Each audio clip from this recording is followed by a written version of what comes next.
famine in the land speaks of economic misfortune upon the earth. It speaks of economic depression.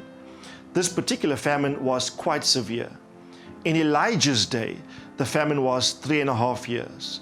In Elisha's day, who was a spiritual son of Elisha, the famine was 7 years long. Okay, Elisha experienced double portion of everything that his spiritual father experienced, both the good and the bad. So there was this severe famine in the land. And then it says, as soon as the prophets were sitting before him, he said to his servant, put on the large pot and boil stew for the sons of the prophets. Please note the reference to sons of the prophets. The context here is one of fathering and sonship. Elisha is the representative spiritual father, represent of God the Father to 100 spiritual sons called sons of the prophets. And then one went out into the field to gather herbs. So Elisha the father said, put a large pot and make some stew. One of these sons went out into the field without being instructed by Elisha, and he gathered herbs, and he found a wild vine and gathered from it in his lap full of wild gourds, and came and sliced them and threw it into the pot of stew, for they did not know what they were. So they poured it out for the men to eat.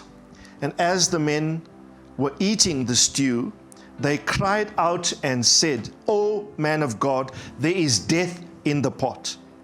And they were unable to eat. Now, just stop for a moment here. One of the sons went out without being told by Elisha to gather some herbs. And he gathered wild gourds from a wild vine.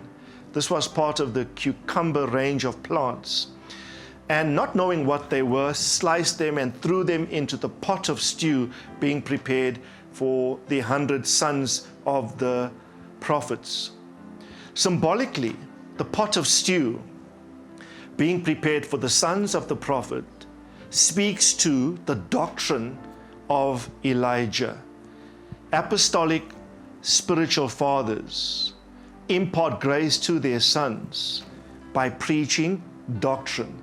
This was represented in the large pot of stew that Elisha commanded to be prepared for the sons of the prophets. One son went into a wild bush domain to gather untested produce, which was poisonous, not to his knowledge. And he came and he put that into the stew. He mixed it with the doctrine of his spiritual father. He took untested, untried truth, and he mixed it and he blended it with the purity of doctrine provided by Elisha.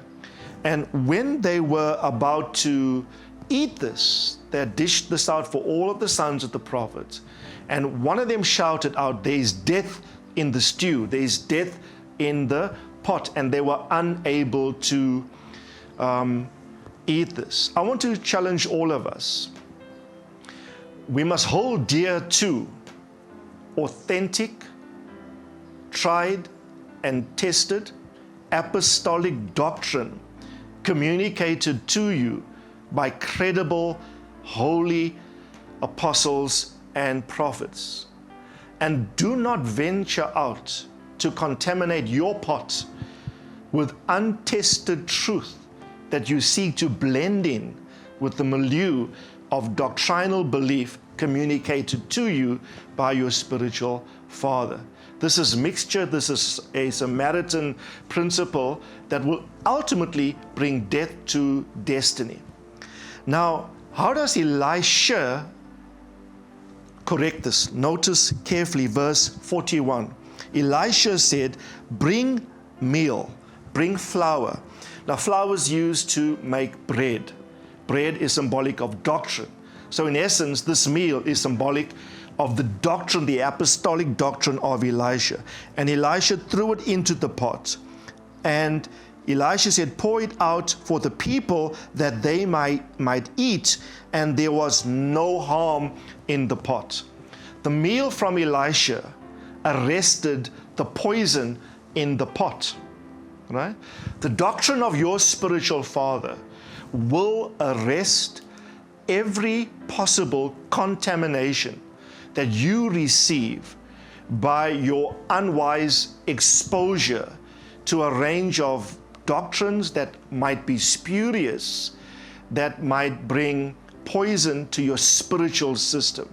It is always wise to hold on to the doctrine that your spiritual father brings to you.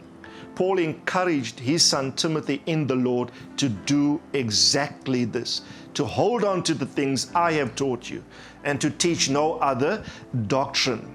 We have to preserve the purity and the integrity of what we receive from authentic apostolic sources. Indeed, the first fruit teaching is a restoration of a key apostolic principle.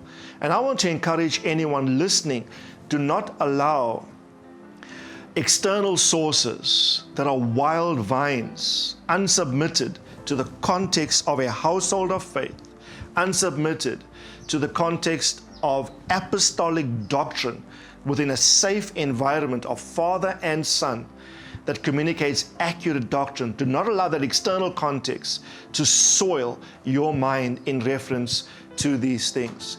Elisha throws the meal in, and the poison in the pot is arrested, and they are ready to eat.